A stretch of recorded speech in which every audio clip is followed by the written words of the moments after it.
Assalamualaikum warahmatullahi wabarakatuh. Anak-anak sekalian, untuk kelas 6 materi akidah akhlak kita lanjutkan.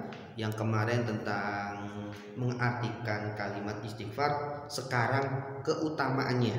Jadi keutamaan membaca istighfar di sini disebutkan ada 6 ya. Baik anak-anak, sebelum kita mulai, mari kita membaca surat Al-Fatihah dalam hati dengan harapan mudah-mudahan apa yang kita pelajari, apa yang kita dengarkan benar-benar menjadi ilmu yang bermanfaat. Al-Hadiniyah Al-Fatihah.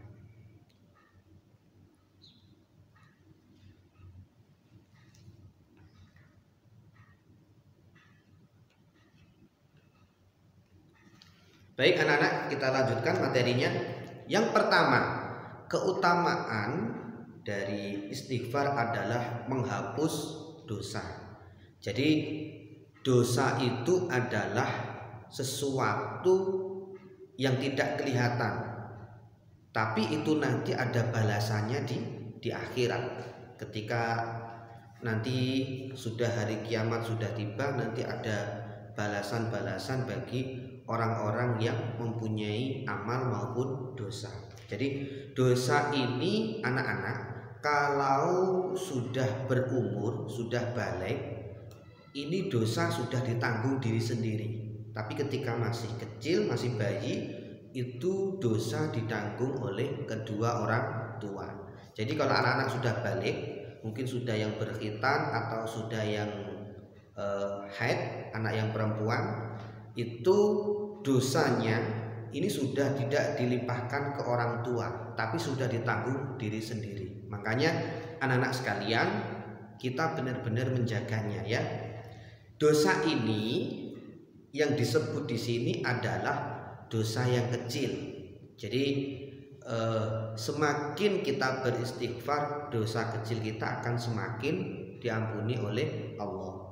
Tetapi di sini disebutkan dosa yang paling besar ini juga akan diampuni oleh Allah tatkala kita benar-benar taubatan nasuha. Apa itu? Taubat yang bersungguh-sungguh. Di sini disebutkan di dalam surat An-Nisa ayat 110. Jadi anak-anak nanti bisa membacanya, artinya juga bisa dibaca. Di situ disebutkan dosanya yang dosa besar ini juga akan bisa diampuni oleh Allah tatkala benar-benar dibarengi dengan taubatan nasuha, taubat yang sungguh-sungguh dan tidak akan mengulanginya lagi. Kemudian keutamaan yang kedua, istighfar adalah mengangkat azab. Azab ini suatu balasan ketika nanti kita di alam kubur. Jadi azab itu kalau kita memahami banyak macamnya ya, tergantung perilaku apa yang kita lakukan yang tidak baik. Mungkin sering memfitnah, sering berbohong, itu nanti akan ada azab sendiri ketika di alam kubur. Nah, di sini keutamaannya adalah azab akan diangkat. Artinya apa? Insya Allah azab akan dihilangkan. Bukan berarti kita melakukan perbuatan jelek terus kita terus istighfar, ya tidak diiringi seperti itu. Kalau bisa ya sering baca istighfar, tapi perilaku jelek, perilaku tidak bagus ya juga tidak dilakukan. Seperti itu ya. Di sini disebutkan di surat Al-Anfal ayat 33. Ya, surat Al-Anfal ayat 33. Kemudian keutamaan yang ketiga adalah mendapatkan kehidupan yang lebih baik, yaitu mendapatkan rasa aman, damai, dan ketenangan jiwa. Jadi hati kita, jiwa kita akan lebih tenang kalau kita sering membaca kalimat istighfar. Jadi di sini disebutkan di surat Al-Hud ayat 3 ya, Allah akan memberikan kehidupan yang lebih baik bagi mereka yang selalu membaca istighfar.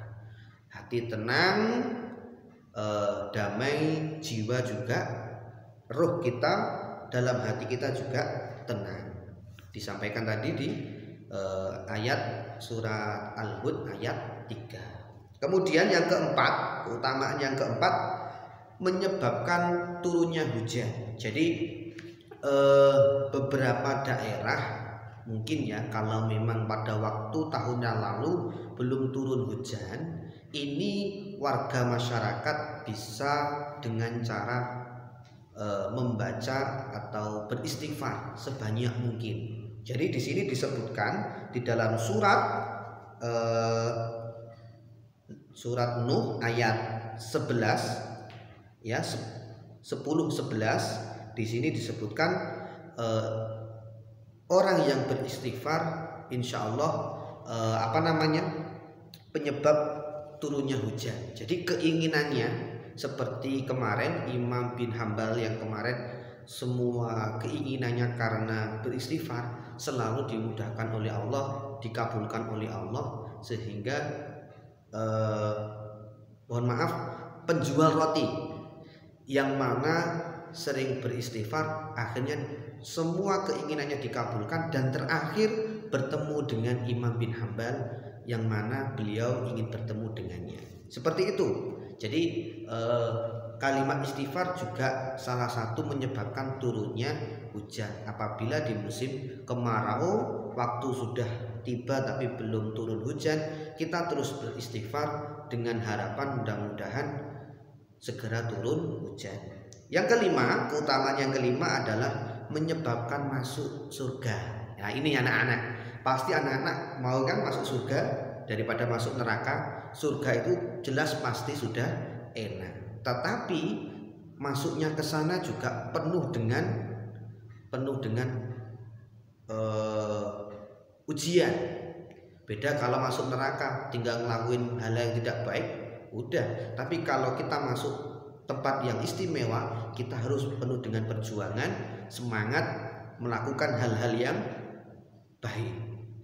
Di sini disebutkan di surat Ali Imran ayat 135 dan 136. Jadi salah satu membaca istighfar adalah menyebabkan kita masuk surganya Allah Subhanahu wa taala. Yang terakhir, yang keenam ini beda. Jadi yang keenam ini keutamaan dari membaca istighfar adalah menghilangkan kesusahan dan memudahkan rezeki.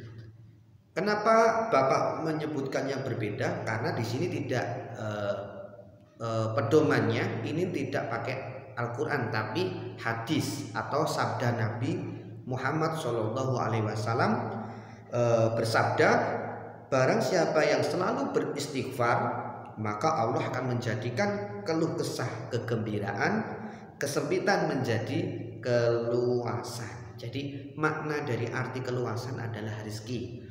Untuk keluh kesah kegembiraan ini yang awalnya susah menjadi senang, yang rezekinya mungkin seret mampet menjadi lancar, seperti itu. Jadi salah satu penyebab kita membaca istighfar ini, jadi menghilangkan kesusahan dan memudahkan rezekinya. Jadi keutamaan kalimat istighfar itu luar biasa.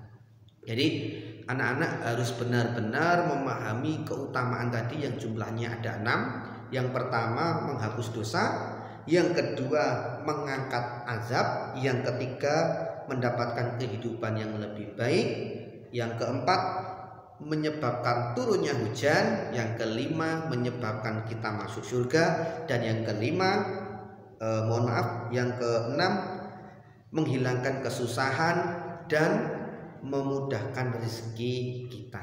Jadi mari kita berusaha sebaik mungkin selalu beristighfar, astagfirullahaladzim, setidaknya sehabis sholat 5 waktu, atau mungkin beberapa materi yang kemarin Bapak sampaikan tempat-tempatnya yang pas untuk melafalkan kalimat istighfar.